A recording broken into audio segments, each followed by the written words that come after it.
Welcome, friends. The hands. Oh my gosh. The part of the brain associated with the hands is the size of the hands.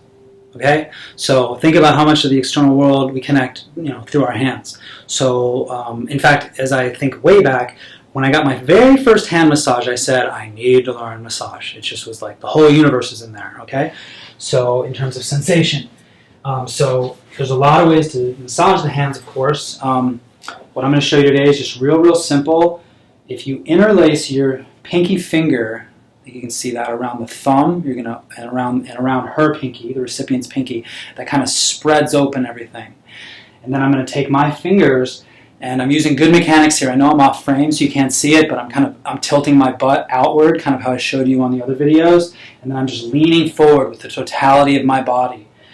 And I'm just pressing kind of these two lines here, maybe even 3 lines, 1, 2, 3. I'm paying a lot of attention on the pad of the thumb, okay? And I'm paying a lot of attention where her pinky, curls and touches the palm. That's heart 8. You could say command point, the fire point, or Harari point for the heart. A lot of palmistry people will massage that point to get a good tip. Bottom line, it's a really powerful point for the heart meridian.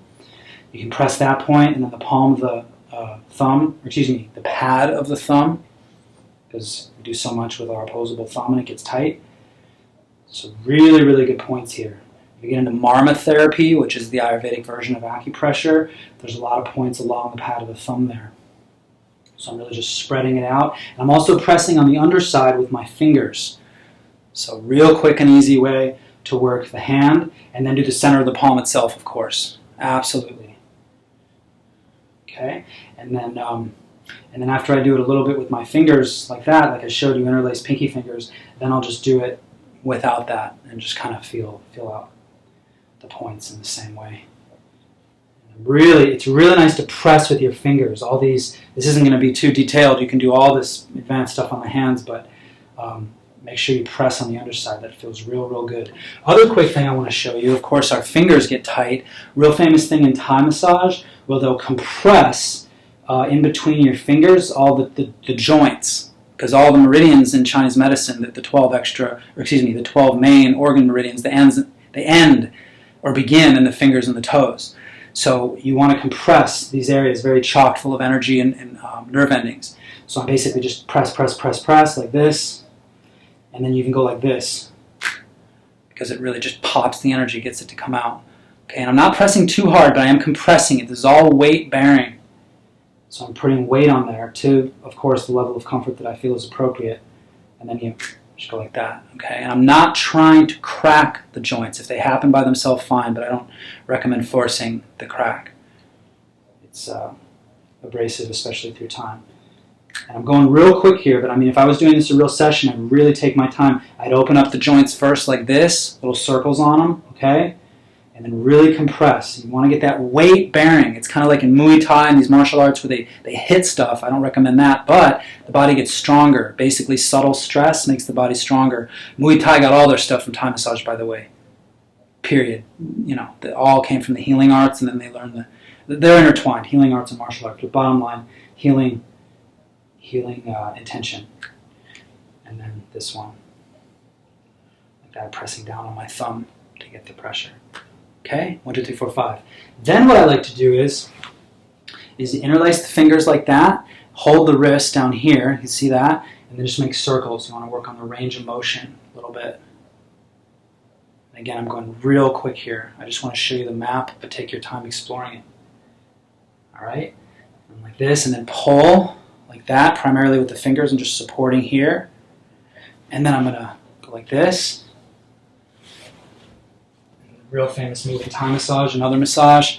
And I'm trying to stay open for the camera, but basically you immobilize the elbow, and then you just go up and down this line here with your thumb. You can also just compress it with your whole palm, and then you're going to tap it. Okay, and then last but not least, I really love this because, of course, the hands get so tight and compressed. Is you want to I'm not going to put my foot right on there because we had a towel in here. It's disappeared. But where'd it go? Oh, thank you. Mm-hmm. It's hiding down there. Mm-hmm. That's why I usually have a towel. You never know when you're going to need it. See that? Okay? And then I'm going to pull. I'm holding like this, just thumb and here, and then I'm going to pull. And I'm going probably only 50% or less of the maximum, less actually, of the most that I feel I could pull. But the point is, it's kind of like craniosacral. It's the art of listening. And once you pull for a moment, you'll notice the pulse. All of a sudden, the pulse will become more pronounced. And you'll feel like the arm actually gets longer almost. This feeling of, oh, okay, I'm going to let go. Because it gets so compressed. I mean, we're taller substantially in the morning when we wake up. Like sometimes even as much as an inch. Then when we go to bed, we're shorter because gravity all day. So you're pressing with your hands all day. You're picking up stuff. You're driving. You're gripping things. And all this gets compressed as a result. So real nice way to open this up. And I'm pulling this whole time. It's that nice and gentle pull. And sometimes you feel like you need more pressure. Fine, you can pull harder. But the body wants to let go. You're just giving it that opportunity to just relax and let go. And last but not least, very important detail, when you're ready to come out of this, don't just let the pressure go all at once. It'll feel a lot more relaxing if you slowly, okay, right now I'm at 50%, now I'm at 40%, now I'm at 30%, 20, 10, and so forth. And then the very last thing I do is I put my fingers right underneath her wrist, thumb on top of it, and I shake it out, any residual tension. Okay? So easy breezy. I'm not going to do it on the other side because the angle's not that good, but basically you just interlace here, boom, boom, boom, boom, boom, do all those points. You can look at a chart of the reflex zones if you want. Sometimes I trace a Bagua, the 8 phenomena, 8 points around the palm if you're familiar with the Tao, and everything else I showed you. One other quick thing you can do, you can just grip the hand like really like it's not going anywhere, and just work all these like metacarpals, just pulling left and right, left and right, left and right. But I'll usually do that, and then I'll pull. I usually finish with the pull.